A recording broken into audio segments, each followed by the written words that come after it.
Et bonjour, bienvenue pour ce nouveau GBG News post-Cannes, après le Festival international des jeux de Cannes l'année dernière. Il y en a eu un l'année dernière, mais là c'était la semaine dernière du coup.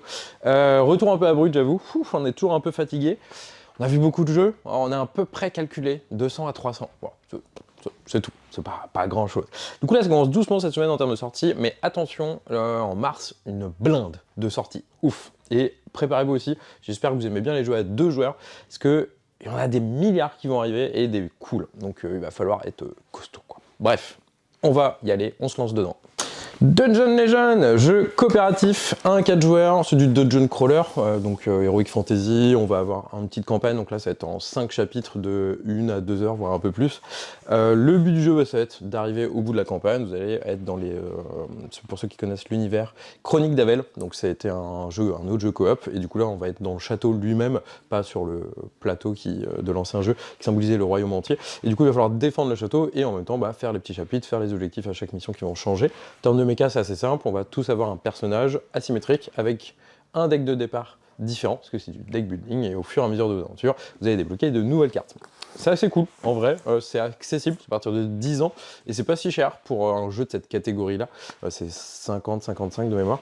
Du coup, c'est assez cool si vous aimez ce genre de truc, mais les prix vous ont toujours un peu freiné, parce que c'est toujours des grosses boîtes, malheureusement la plupart du temps. C'est plutôt une bonne entrée en matière. En vrai, même pour si vous avez des enfants, si vous voulez tripler avec eux, c'est vraiment très cool. On vous recommande ça, Dungeon Legend. Micro-game du mois, Wikicro, un jeu solo cette fois-ci, assez cool, en vrai, nous on a beaucoup aimé, c'est un petit jeu solo qui tient dans la main, en fait vous allez avoir un paquet de cartes dans la main, tout simplement. Ces cartes vont avoir une petite valeur, une petite couleur, au tour de jeu c'est assez simple, vous allez avoir une petite action à faire, en mode vous allez intervertir 2 cartes ou juste avancer ou reculer une carte, et après il y a une carte un peu spéciale qui va dire celle-là on va la manger, mais vous avez 2 façons de manger les cartes, soit celle qui est au-dessus en mode classique, soit de faire le pouvoir d'une des cartes. Mais attention, il y a une fameuse carte qui ne doit pas se retrouver en haut du paquet. Si à la fin de votre tour, elle est au-dessus, vous avez perdu la partie.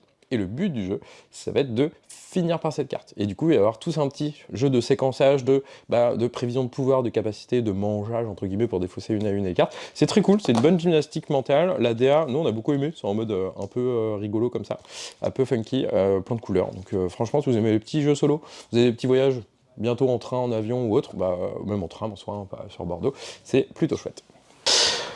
Est-ce que vous connaissez les mini-jeux, petit format, petit prix, les Grow Games? Du coup, il y en avait eu 2 déjà pour commencer, Golden Crush et les Sancroyum. Donc c'était des jeux exclusivement 2 joueurs, un peu initiés quand même, parce que c'était des parties assez courtes, 15-20 minutes, mais pas mal de petites règles, pas mal de possibilités, pas mal de choses à prendre qui sont très bien pour le coup, mais voilà, c'est pas pour des gens qui ont jamais joué, quoi, grosso merdo. Et du coup, il y a le tout nouveau qui sort, Mythic Arena, donc toujours 2 joueurs, un peu plus simple pour le coup, ça va être un peu en mode jeu abstrait. Un joueur va prendre les cartes du panthéon grec, l'autre du panthéon nordique, et on va s'affronter. Alors, on choisit un panthéon, on a exactement les mêmes cartes, hein. C'est juste que au niveau du design, ça va être différent. Le but, ça va être à la fin de la partie, on va avoir créé une grille de 4 sur 4, donc on va jouer les cartes au centre de la table au fur et à mesure pour former 4 lignes de 4 cartes, et du coup 4 colonnes de 4 cartes, forcément, 4 sur 4. Et à la fin de la partie, sur cette grille, il faut essayer de faire en sorte que un maximum de nos cartes soient de notre loyauté. Comment ça se passe? C'est assez simple, on va jouer chacun notre tour. Et à mon tour de jeu, c'est une mécanique qu'on aime plutôt bien, parce que c'est une mécanique qu'on a retrouvée dans le Captain Flip récemment. Vous piochez une carte de votre paquet, soit vous intéresse, vous la posez au centre de la table, si c'est la première, vous la posez. Si par contre c'est une autre, vous allez la mettre à côté d'une carte qui est déjà là. Et si par contre elle vous intéresse pas, vous défaussez la carte et vous en repiochez une, et vous n'avez pas le choix de jouer cette nouvelle carte. Du coup, le petit truc de prise de risque à prendre en compte, c'est assez cool. Toutes les cartes ont une petite force, parce que si vous mettez une carte qui a une force supérieure à celle qui est à côté, appartient à l'autre pour le moment, hop, vous changez sa loyauté en mettant un jeton dessus pour signifier que maintenant c'est votre loyauté. Mais toutes les cartes ont des petits pouvoirs, toutes les cartes ont des bords, certains bords ou pas, qui sont protégés même si la valeur est supérieure, etc. Il y a pas mal de petits trucs à prendre en compte, un peu en mode vraiment jeu abstrait, échec dame entre guillemets. C'est plutôt cool, nous on a beaucoup aimé. Plus vous jouez à ce type de jeu, plus vous êtes bon. Parce qu'au début, vous allez faire un peu la one again, et après vous dire, bon ok, il y a tel pouvoir, il l'a pas encore pioché, il l'a déjà pioché, il l'a jeté, et du coup, vous pouvez faire des petites prévisions là-dessus au niveau de la stratégie, c'est vraiment très cool. Nous, on a beaucoup aimé. Mythic Arena, c'est aujourd'hui. Danger. Alors, jeu de pli ou pas, ça diffère. Je m'explique. Vous allez avoir des cartes avec juste des valeurs, il n'y a pas de couleur dans ce jeu. Ça va être des cartes qui vont de 10 à 50 29, quelque chose comme ça. Votre but, c'est de marquer un maximum de points, c'est assez simple. On va faire un total de 3, 6, 9, 9 manches. Et on va, à la fin, compter les points. Les points, ça va être le petit truc un peu spécial. Vous allez marquer des points en fonction des cartes que vous avez récupérées pendant la partie, forcément, et vous allez marquer que l'unité. C'est-à-dire que 28, c'est 8 points. C'est pas 28. Vous avez 28, donc c'est 8 points. 22, c'est 2 points. Parce que 22. Voilà. 20, c'est 0 points. Et c'est là le petit cœur du jeu. En fait, vous allez ramasser vos cartes, vous allez les mettre devant vous, en mode un peu en colonne par dizaines, quoi. Vos points, dans vos cartes récupérées, c'est toujours la carte la plus basse valeur. Donc si vous avez 19 et 10, c'est le 10 qui prévaut, et du coup vous avez 0 points. Voilà. Est-ce que vous voyez où je veux en venir? On va pourrir les autres. Et il y a plusieurs manières. Soit vous vous filez le bon 10 ou le 11 qui fera 0 ou 1 point au lieu de 19, 9, 8, 9 points. Ou alors, on va essayer de filer les autres, aux autres des cartes qui font des suites. Parce que si, dans les cartes que je récupère, j'ai deux cartes qui suivent, genre 21, 20, par exemple 21, 22 ou 28, 27, ces cartes ne compteront pas dans notre score. Ok? Du coup, c'est un petit jeu un peu salaud et un peu calculatoire. Je m'explique. Au début de la partie, on va tous recevoir 9 cartes. Sur ces 9, on va en choisir 3 qu'on va mettre devant nous face cachée et passer les 6 qui restent au voisin de gauche. C'est un draft pour ceux qui connaissent. Je récupère les 6 cartes de l'autre, je re-choisis 3 cartes parmi les 6 que je prends, et ainsi de suite. Vous composez votre jeu comme ça de 9 cartes. Du coup, vous savez un peu quelle carte il y a en jeu ou pas, et après, on va jouer assez simplement en mode un peu pli, entre guillemets. Tout le monde va jouer une carte, dans le sens de l'ordre du tour. Celui-là qui a mis la plus haute valeur récupère toutes les cartes. Hop, et ensuite, on recommence par celui qui vient de gagner le pli, la manche d'avant. C'est aussi simple que ça, mais du coup c'est assez cool. Nous on a joué pas mal de fois à Cannes, on s'est bien marré. Au début vous savez pas trop comment choisir vos cartes au début, un peu chelou, mais après une partie vous faites ok, il y a certains endroits faut que je gagne, à un moment donné il faut que je redonne la main, à un moment donné lui il faut que je le pourrisse comme un bâtard en lui donnant un bon 10 ou un 12 qui fait une suite, enfin voilà, c'est vraiment très cool. Nous on a beaucoup aimé, c'est 3-5 joueurs, c'est une partie assez courte, mais on a vraiment envie d'y revenir, ça on recommande vachement, c'est vraiment cool. Et encore un jeu de joueurs, et oui, la version duel, la énième version duel d'un jeu, mais bon, c'est Living Forest, donc c'est pas grave. Donc, Living Forest débarque en version 2 joueurs 1 contre 1, donc on conserve la mécanique de deck building, mais attention, petite twist. Ce sera comme For Crown récemment, ce sera un one deck building. C'est-à-dire, au lieu d'avoir chacun notre deck et on va acheter des cartes, mettre dans notre deck, on va acheter des cartes mais les mettre dans le même deck. Et oui, du coup comment ça fonctionne? C'est assez simple. Un joueur est l'hiver, l'autre l'été, donc opposition de saison. Et quand on va acheter des cartes, on peut acheter, il y a une rivière de cartes avec les cartes de l'été et les cartes de l'hiver. À moi de choisir quelle carte je prends. Mais attention, en fonction de la saison que je prends, ça va différer quand la carte va sortir du paquet. Donc à vous de voir. Après, il y a autre changement.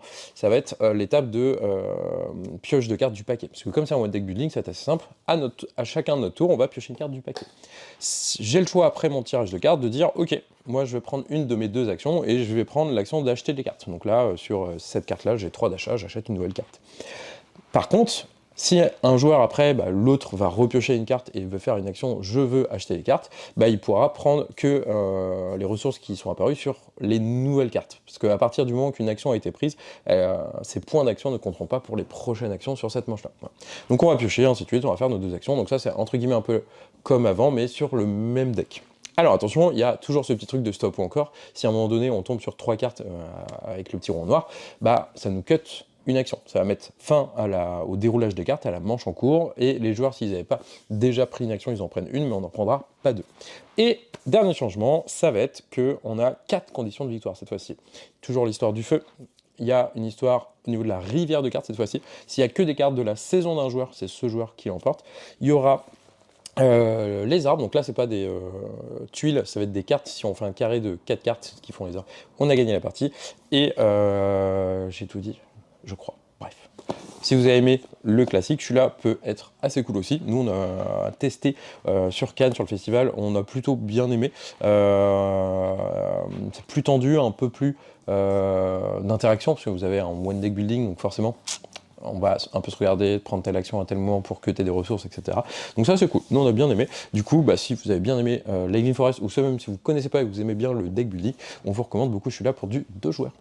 Sortie JCC du jour, Pokémon. Du coup, le petit bundle pour Évolution Prismatique. Bon, sûrement à l'heure où vous aurez cette vidéo, il n'y en aura plus, bien entendu, même si on a une petite quantité, mais bon, pas des millions par rapport à la demande. On a aussi les Teen Box Pokémon, donc quelques boosters dans la boîte, dont sûrement un Évolution Prismatique et d'autres éditions ensuite.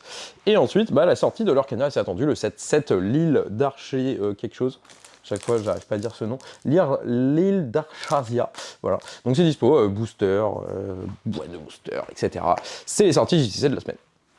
Du coup, comme je vous l'ai dit, je vous avais pas menti, les jeux de joueurs, bah c'est pas mal, hein, parce que là, on a quelques petites sorties, après Cannes, quoi, mais il y en a déjà 2, quoi. Donc, voilà. Entre Toy Battle, Leaders, il y a Mythicals, bon, lui, on l'a pas trop aimé, donc voilà, mais bon, enfin bref, il y a vraiment beaucoup qui vont arriver, qui sont cool, Ironwood, par exemple, ça va être chouette. Du coup, bah, pas mal de petits jeux cette semaine, quand même, hein, donc du jeu de joueurs, du jeu de cartes à jouer collectionner, du jeu de pli, enfin, c'est plié, pas trop plié, mais nous on a adoré Danger, vraiment, on a testé, on a joué plusieurs fois à Cannes, c'était vraiment cool. Wikicro qu'on a beaucoup aimé, un petit jeu solo qui tient dans la main, c'est assez sympa, la petite mécanique de, il va falloir embrasser les cartes, c'est cool. Bref, plein de choses pour se mettre sous la dent, à une semaine prochaine.